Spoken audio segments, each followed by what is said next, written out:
വിശുദ്ധ പൗലോസ് ലീഹ എഫേസുസുകാർക്ക് എഴുതിയ ലേഖനം 5-ാം അധ്യായം 1 മുതൽ 5 വരെയുള്ള വാക്യങ്ങൾ. വത്സല മക്കളെ പോലെ നിങ്ങൾ ദൈവത്തെ അനുകരിക്കുന്നവരാകുവിൻ. ക്രിസ്തു നിങ്ങളെ സ്നേഹിച്ചതുപോലെ നിങ്ങളും സ്നേഹത്തിൽ ജീവിക്കുവിൻ. അവിടുന്ന് നമുക്ക് വേണ്ടി സുരഭില കാഴ്ചയും ബലിയുമായി തന്നെ ദൈവത്തിന് സമർപ്പിച്ചു. നിങ്ങളുടെ ഇടയിൽ വ്യഭിചാരത്തിൻ്റെയും യാതൊരുവിധ അശുദ്ധിയുടെയും അത്യാഗ്രഹത്തിൻ്റെയും പേര് പോലും കേൾക്കരുത്. അങ്ങനെ വിശുദ്ധർക്ക് യോഗ്യമായ രീതിയിൽ വർത്തിക്കുവിൻ.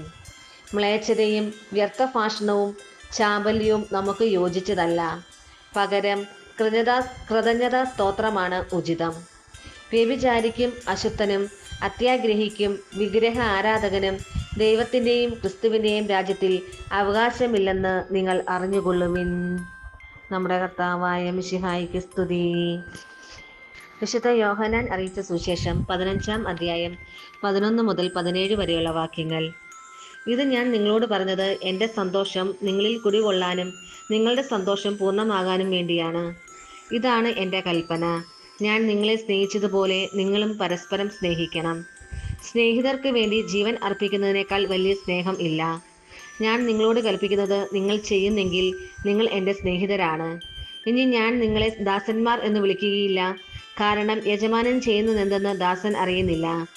എന്നാൽ ഞാൻ നിങ്ങളെ സ്നേഹിതന്മാരെന്ന് വിളിച്ചു. എന്തെന്നാൽ എൻ്റെ പിതാവിൽ നിന്ന് കേട്ടതെല്ലാം നിങ്ങളെ ഞാൻ അറിയിച്ചു.